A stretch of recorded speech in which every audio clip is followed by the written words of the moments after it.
Let's move to 1 p.m. Eastern. Indianapolis Colts 3-4-1, 1-2-1 on the road at New England Patriots 4-4, 1-2 a homer at Gillette Stadium in Foxborough, Massachusetts. Gorgeous. I mean, it's cloudy, but 72 Fahrenheit. Are you kidding me? In November? Let's go to the line history here. Colts, Patriots. This is going to be a fun one. We have the Patriots opening up at -6. Excuse me, at -6.5. They're now -6. It is at plus money, so it's sort of a 6.5 still. We go to the totals. Opened up at 39.5. It's a 6-cent move to the under at 39.5. I doubled up. I cashed on the Patriots last weekend. I also cashed on the under. It was very rewarding. Let's go to the cash here. Just 4,438 tickets in. 51% of the tickets and 72% of the cash on the Colts. Then 70% of tickets, 99% of cash on the under. I know the sample size is small, which is 4,000, a little over 4,000 tickets, but wow.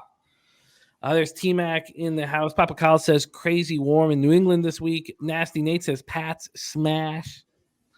Colts opened up the Sam Ehlinger era with a 17-16 loss at home to the Commanders. So Matt Ryan, despite being inactive last week, still leads the NFL with 9 interceptions, 12 total giveaways. He's tied with Justin Fields for the most fumbles at 11. This Colts team is now being trailing at the half a league record 10 straight times.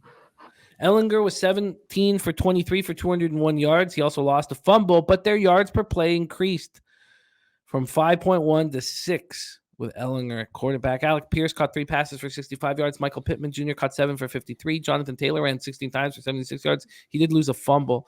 The defense had 2 sacks, 8 quarterback hits. Shaquille Leonard had an interception. Tyquan Lewis, their defensive lineman, was carted off the field. It's a ruptured patella tendon in his left knee, and he is done for the season. They're 1 game out of a playoff spot, number 9 in the AFC. Patriots come in off a 22-17 victory at the Jets. Mac Jones, 24-35, 194 yards, touchdown, a pick. Ramondre Stevenson, what a beast. 16 carries, 71 yards, 7 catches, 72 yards. Jacoby Myers caught 9 for 60. Nick Folk hit 5 field goals. And the defense was strong throughout. They picked off Zach Wilson 3 times, just 2 sacks, 2 quarterback hits, but McCourty had 2 picks and Juwan Bentley had 1. Devontae Parker left the game in the first quarter. He will miss at least a game with a knee sprain. And this New England squad is 23rd in opponents' yards per carry. The more I talk about these numbers, makes me want to back the Colts here at the price, with the points here. I didn't think that was going to be part of my plan, but now I'm thinking that I think the Colts have hope with Ehlinger at quarterback. I think they can. I think he will improve as the season goes on, and they're going to be able to run the ball against the Patriots. What do you think here, Andy? Take it away, Colts, Patriots. Just way too much uncertainty surrounding the Colts to bet this game at all. I'd lean Patriots just because Ehlinger's. My whole thesis last week, it's like Ehlinger laying points is not a thing. That shouldn't be a thing. I don't care if it's, the Pop Warner team from my hometown. Like, Ehlinger laying points is not right in the NFL. But this is a different situation now. He's getting 5.5. New OC. I joked about this. And actually, my producer made this into a TikTok. I said, like, they must have pulled Frank Reich in and said, hey, buddy, things are going poorly. You got 3 options. You can change quarterback, you can throw your OC under the bus and fire him, or you can go find a new job. So it's crazy that they've knocked 2 of those things off the list in quick fashion. So the only thing left, I guess, is to bet Frank Reich first coach fire when they ultimately lose a couple more games. But the uncertainty around getting rid of Brady, bringing in the other Sirianni, and then, who knows what Ehlinger is. He looked okay at times. I know he's nice and mobile. Patriots sometimes have problems with mobile quarterbacks. We just saw that. So that's what gives me pause laying points against him with a Patriots team that looked kind of like shit in a game they covered and really were never – that game wasn't really in doubt. But, man, that offense looked pretty bad at time for a team that had, 6 scoring drives. So this is a no thanks, Jimmy, from me.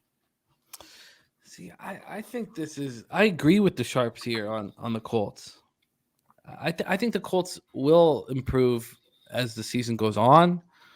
I mean, look at the we have not seen Taylor have the opportunity to really be who he is. And now he's going to get that. I mean, we went over the stat last week about the record for the Colts when their quarterback throws less than 30 passes. I mean, I do not think the Jets are that good of a football team. No. And so the fact that it took that much to, they just couldn't finish drives. The offense looked a little tough. I think that the Colts plus 5.5 is going to be on my card. I do. I really do. Mac Beaver says Colts offensive line got paid and went to sleep.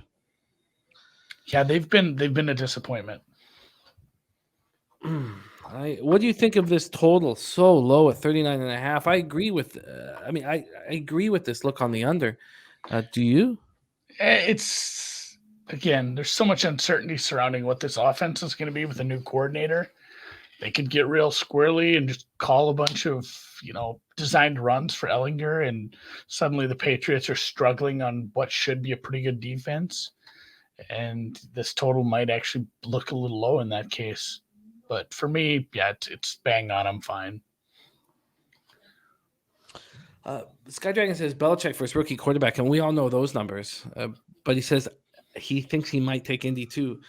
Stu Castle again first. I like I'm a little hesitant just to keep going back to the well on these Patriots unders.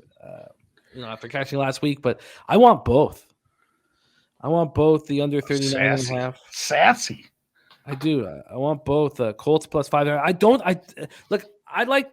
think the Colts can cover this big number, but I don't think they're going to put up many points. Like if this was a 17-13 final for the Patriots, that would not surprise me in the least. No.